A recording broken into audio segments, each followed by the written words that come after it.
It's time for another episode of the Genuine ScLoHo Media and Marketing Podcast. My name is Scott Howard, also known as ScLoHo. This is an ongoing collection of media, marketing, and personal insights with a fresh update nearly every week since I started this thing in 2017. This is an audio reading of an article that you can read at my website, scotthoward.me. Altogether, I published over 1,600 articles, and this one is titled Advertising Smoothie. Even though I'm recording this at the Federated Media Studios in Fort Wayne, Indiana, and I work for WOWO, that's WOWO Radio, and this is being promoted by my employer, everything that I say or write is strictly my own thoughts and not necessarily the opinions of Federated Media or any of their affiliations and or advertisers. Now, just about every week, except for holiday weeks, I send out a newsletter. It's called Sound Advice that is created by my friend Rick over at Ends Media. Here's another great insight from my Sound Advice newsletter that subscribers received in their email this month. Even though mixing a lot of different ingredients can make a good smoothie, you kind of have to know which ingredients go well together and how much of each.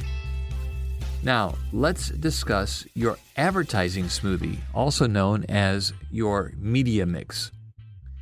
Many business owners think that the more places that you buy advertising, the more people will see it or hear it.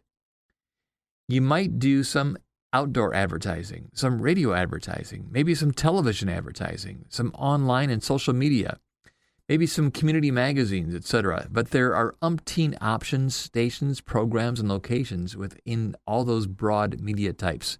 Yikes. Here's the biggest problem with many media mixes. Spending your ad dollars too thin, spreading them here, there, and everywhere. Now, you can't assume that most people will see or hear your ads if you sprinkle enough of them all around in a bunch of different places. Because if you're spread thin, they won't. You think that you've just advertised to nearly everybody, correct? You think, well, hey, if they don't hear my radio ad, they're bound to see the TV ad or maybe drive by one of the billboards. And a bunch of people will pick up those free magazines in the entrance at the grocery store, right? Well, make sure you have enough ad repetition, it's called frequency, each week for the average listener or viewer to be exposed at least 3 times each week. This is what you need for long-term branding. Now, the radio and TV stations can tell you approximately what your ad frequency is with any given schedule. Don't be tempted to reduce the number of ads just so you can save budget and add another station or program with poor frequency. By the way, if you're running ads for a short-term event, your ad frequency needs to be doubled or usually tripled.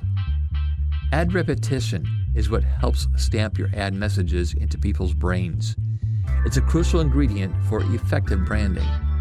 Now, if you'd like to see 5 ways to get more from your advertising smoothie, just email me. If you have any questions about advertising and marketing but you don't know who to ask me. Email scott@wowo.com. That's scott@wowo.com.